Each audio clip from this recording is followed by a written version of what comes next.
Is DEIB a task or a checkoff list, or does it go deeper? I'm a Vista chair in the Bay Area, and when I was building my group of chief entrepreneurs and business leaders, I set the intention that I wanted and welcomed a diverse group. It's not like that I just started out thinking that I have a checklist of diversity of genders, cultures, or religious faiths, that I wanted to ensure that I had represented it in my group as I began to source candidates. Instead, I focused on creating a safe and vulnerable space where anyone who is a chief entrepreneur or business owner and who embodies the important characteristics of vulnerability, non-judgment, integrity would be a potential fit. It's by looking deeper than the surface and focusing on the emotional culture of my group that my diverse group came to form. I love my group, and it includes 3 women of color, a European-born entrepreneur, and a variety of religious beliefs. My group is continuing to grow and continuing to embrace all diversity. I believe DEIB failed in so many situations and organizations because we looked at it backwards. We were so concerned with hiring and appointing the right figures to check the box that we failed to create the feeling and emotional culture to support and sustain it. Matt and Twiana, what do you think? Thanks, Kimberly. Totally agree. What's occurring in workspaces in which we see institutions and organizations contorting or eliminating their DEIB initiatives is a contrived conflation set in motion by outside machinations. Such conflating has these same institutions and organizations undermining their most valuable assets, their employees, while also failing to profitably penetrate new and obscure markets, while also not fully understanding the needs of the consumer, making decisions not in the best interest of the company, but in the interest of risk management and partisan public opinion in an attempt to stave off potential monetary liabilities, lawsuits, and litigation, even in the face of proven success. Strategic plans that maximize profits through leveraging DEIB initiatives should not be thrown out with the proverbial bathwater.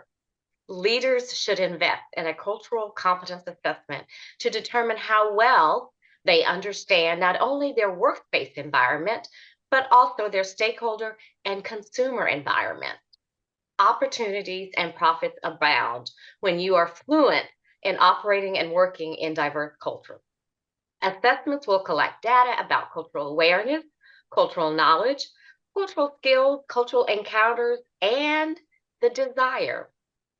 I'm encouraging the leaders I work with to complete a cultural competence self-assessment, analyze the data, and construct a strategic plan that achieves their goals while it also increasing revenues, reducing expenses, recruiting a diverse workforce all the way from the bottom to the top. Matt, what are you sharing today about DEIB? Thanks, Twiana. First of all, I love Kimberly's story about how building a diverse and inclusive group can be so exhilarating. That's certainly a great benefit. And Twiana, as you point out, the backlash that we're seeing to DEI efforts lately is quite remarkable. I would encourage people in DEI leadership roles to be sensitive to your organization's culture and understand how to really demonstrate the value of DEI initiatives in your context. Remember, company boards of directors are becoming more diverse at a much slower rate than organizations are themselves. And DEI leaders need to be sensitive to that dynamic and be able to demonstrate value to their leadership, especially the financial benefits and positive impact to company profits, both on the cost side and the revenue side. Your organization will reduce costs if you have a culture where people feel included. It's going to lower turnover rate and you'll reduce your recruitment fees. Also, if you have a welcoming, inclusive environment, you have a much bigger pool of people to draw on, and it will make it just that much easier for your organization to find extraordinary talent to help it grow and thrive. On the revenue side, having diverse staff will help you better position your products to address broader marketplaces. Your diverse team's perspectives will help you position your products and services to identify with a more diverse customer base.